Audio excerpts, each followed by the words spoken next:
As a trainer, a person's posture can give me a lot of information in terms of their function.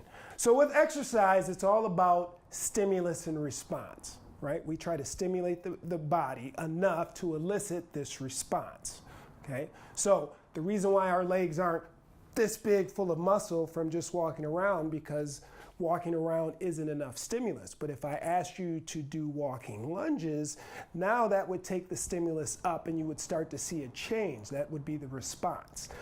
It is the same way in the workspace.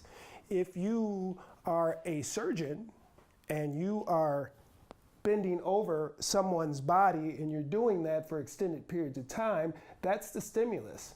And typically what we find is a person's body will respond to said stimulus, trying to get as comfortable as they can in that position, to the point where when they come out of that position, the body is somewhat fighting against itself. And so when I first met Julie, that was one of the things that I noticed right away during the assessment. The good thing is that you can reverse that. Again, if I can stimulate her body in the opposite direction, then we started to see some success in terms of discomfort in her shoulders and neck. What we're going to do today is kind of give you a look behind the veil of what some of those exercises are. And if you do these exercises daily, you will start to see a change in your comfort level at work. So the method that I like to use here at the Sustainable Surgeon Project is to, when a person is stuck in this forward shouldered position due to their occupation, it's because you have certain muscles that are overactive and certain muscles that are underactive. So in this case, it would be the muscles of your chest and shoulders. Now those muscles are pulling you forward, so those would be the overactive muscles. The ones in the back that are supposed to be responsible for pulling your shoulders back are operating at a longer length, right? So the way or the method that we use here is we want to get the muscles that are overactive to relax. So the pass-throughs, as I will show you shortly, will help get these muscles to sort of relax. Now, if all we do is relax those muscles, the body will return to where it started. So the next step would be to take these muscles back here that are holding on for dear life and actually get them to activate. So once we relax your chest muscles, then we want to do some movements to get those posterior muscles of the back, upper back, to work. And later we'll be demonstrating those exercises as well. Now once we get the agonist to relax and the antagonist to strengthen, then we will do a couple of movements to integrate the movement so that it sticks. The pass-through. You just need a PVC pipe. You're going to grab that PVC pipe. You're going to get your feet just outside a shoulder width apart. You want to engage your glutes. Draw your belly button in towards the spine. Now, you're going to maintain that feeling in your core. You're going to try to keep your arms straight as you raise this bar above your head and behind your back.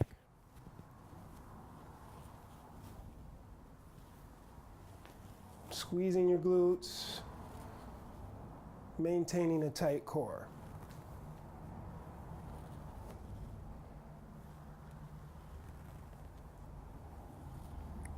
And it's a good idea to try to do 10 to 15 of these. Now, if that is easy, you want to choke up or get your fist closer. Keep the arms straight. Come back. You're trying to get all of the mobility from your shoulders and not your core, right? We're trying to just move the shoulders.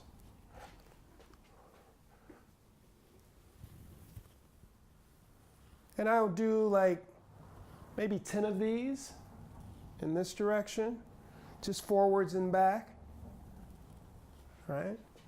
And then I would just go do 3 to each side. So I'd go above the head, still maintaining arms straight at the elbows, all the way down in the back, and you come all the way around. That would be 1. That would be 2. And 3, and then we would just reverse it.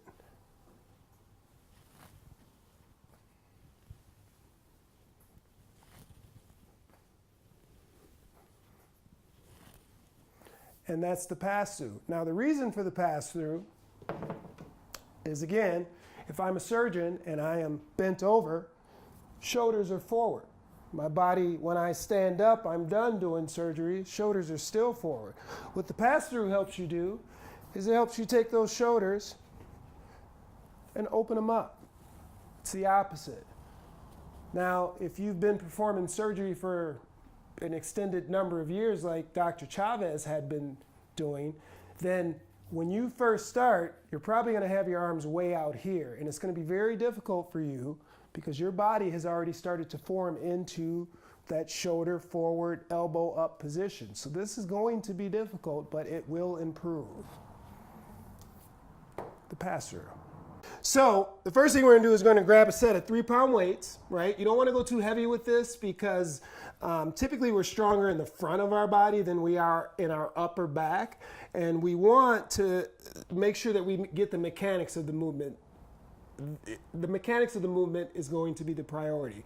So let's just use a lighter weight. So Julie's got 2 3-pound weights here, and we're going to start with the Ys, right? And the reason why we call this exercise a Y is because you actually make a Y with your body, right? Except you're going to do that Y while you're folded in half. So what I'm going to have Julie do is get her feet about, let's go maybe 2 inches apart. So go ahead and move them in closer together. All right. She's going to stand up nice and tall. She's going to draw her belly button into her spine, and then she's going to squeeze her glutes. Now, Julie's going to go ahead and fold herself in half at the hips, and the way she's going to do that is she's going to pull her hips back. All right. There's going to be a slight bend in her knees. She's going to make a V with the weights down here. Now, with keeping her spine in line and the weight on the heels, she's just going to raise those weights up and make her V. Nice, and then back down, all right? And raise again, breathing out, and then she's gonna breathe in on the way down. And raise again, nice. And what you really wanna focus on in this move is just to make sure that the only thing is moving is her arms. She's trying to lock everything in place. She's gonna do about 3 more of these. Nice. You want to hold it at the top just for a second to make sure that you own the movement. Good job, Julie. How'd that feel? Good. So. All right. So, yep, shoot those hips back. Now you're going to do a slight bend in the knees, all right? All the weight is on the heels. You're making your V, and you're just going to extend up. Nice. Good job. Now don't go too wide on your V or your Y. There you go. Good job. 1 more. And you just hold it up there for a second and own the movement. All right, that's good.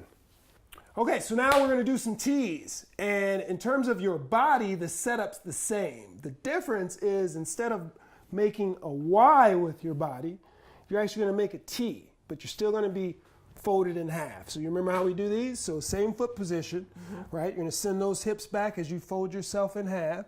And then the most important piece of this is making sure that she comes straight out to the side. So Julie, you're just going to raise out to the side, and you're going to hold it for half a second to own the movement, and then come back down. Nice. Good job. Just keep going with that. We got about 4 more of these. Now the tendency is for people to raise to the back because we're kind of stronger, lower in the back when you're extending the arms off to the side. But Julie's been doing this for a while, so she's being very careful to just raise the arms out to the side, and that is perfect. You got 1 more, hold it up there, bam, good job. All right, how's that? Good. Good? Yeah, all right. good. Side view. So squeeze the butt, draw the belly button in as tight as you can. Now remember, when you go down, you're gonna shoot those hips back to where all the weight is in your heels. You're trying to create a straight line from your head to your hips, and then you're just going to go straight out to the side. Perfect. 3, 2, making sure that you're going straight out to the side. 1, and done. Good job. All right. Those are the T's. Okay. Good. T. All right, so now we're going to roll these are into hard. the W's. Julie's favorite movement, right? But this is where you're going to get the most benefit in terms of stimulus and response, like I spoke of earlier. Now, this is called a W because she's going to make her body a W, but she's going to fold herself in half, and then we're going to extend the arms over the head. So you remember these, right, Julie? Yep. So the foot placement's the same. Are always going to draw the belly button in and squeeze the butt because it's easier to organize your spine from a standing position than it is a bent over position. And then Julie's just going to fold herself in half by shooting her hips way back. Here we go. And then she's going to bring up the elbows and the arms and try to keep these at the same height as she extends above her head and tries to make them touch. Boom. And then back. Dropping the elbows and go. Good job. Again, focusing on making sure nothing's moving except her arms. We'll go 3 more on these. Good job. Keep the fist up. The fists are going to want to drop. Good job. 1 more. And good job. Nice, Julie. Look at that. Standing up straighter already. W's. So you're going to squeeze your glutes together, right? Draw the belly button in, organize that spine, and then from your head to your hips, you're going to try to keep in a straight line as you shoot those hips back, right? Elbows up as high as you can get them, fist up as high as you can get them, and then you're going to extend out above your head and make the weights touch. Boom, there you go. Good job. Keeping those shoulder blades nice and pinched, coming way down with the elbows, focusing on moving nothing but her arms. It's going to integrate the movement. Good job, Julie. We'll go 1 more for the money. And rest it. Good job. All right. Those are the W's. Okay. So Julie's going to position herself onto the foam roller, making sure her tailbone, her mid-back, and her head are resting comfortably. We're going to take those weights, the 3-pounders, and we're going to extend those above her chest. So make sure that they're touching, right? And then we're going to make sure that we get all the range of motion out of her shoulder. So I'm going to ask her to move her fist up. Okay. Now, with maintaining your rib cage or keeping your rib cage pushing down into that foam roller, I want you to move the weights this way. Now the priority is the mid-back has to stay in contact with the foam roller. So she's going to go to her range with straight arms and then come back.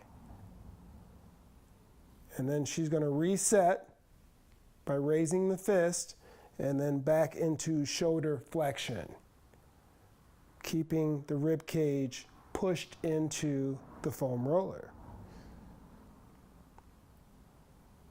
Nice. Again. Each time trying to get a little bit lower, but again, the priority is keeping the mid-back on the foam roller. We'll do 1 more, Julie.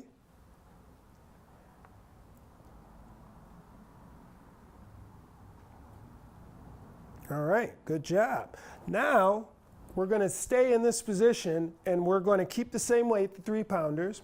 Julie, I want you to take the weights and with the palms facing each other, squeeze those together, and then you're going to raise the fist again, right, as high as you can. Now, we're just going to do some flies where Julie's going to extend her arms out to the side. So go ahead and go straight to the side, keeping that. Again, the priority is here, keeping the rib cage down and the mid-back pressed into the foam roller. And then she's going to come up and close again. And then squeeze those weights together at the top. So that's 1. Good job. Let's go again. Nice. Let's go again, right? As the arms or the fists get further and further apart, she's going to be breathing in, pushing in that rib cage, and then as she closes, she's actually going to breathe out. Julie, we'll do 1 more of these.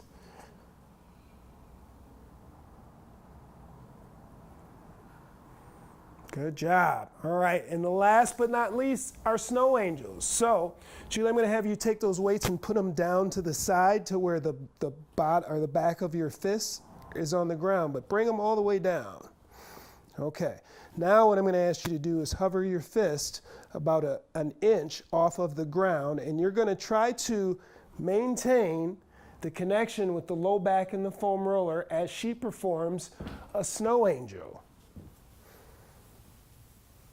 And then you just want to make sure that that back is still making contact. Now, at some point up here, you might have to raise the fist so that you can complete the movement.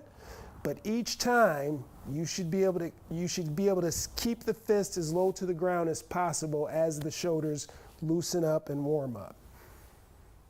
Good job. Keep that there. Nice.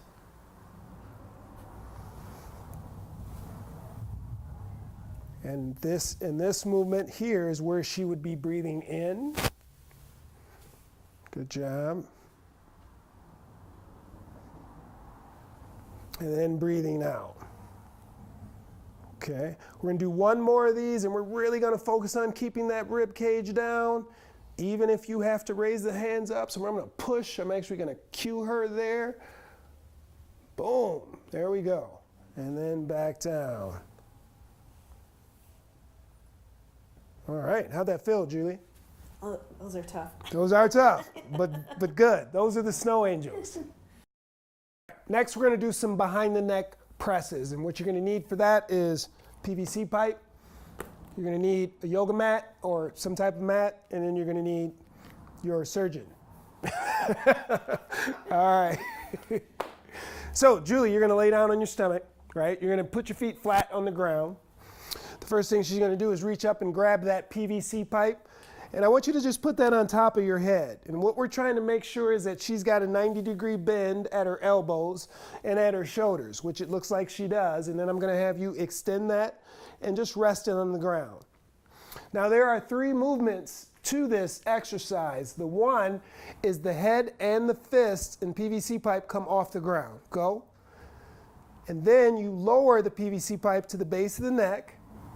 And then you extend it and then back to the ground. You do not want to marry these movements. Go ahead, Julie, again. Nice. To the floor, and then again. 1 movement, 2 movements, and 3 movements. Good job. Let's go 2 more of these. Now, the most important or a good thing to keep in mind is Julie wants to keep her chin tucked and not have to move her neck in order to lower that PVC pipe to the base of her neck. When you first start this, there will probably be a lot of neck movement. You can rest now, Julie. There'll probably be a lot of neck movement, but once you get better at it, then you'll be able to get more range of motion and complete that movement. How'd that feel?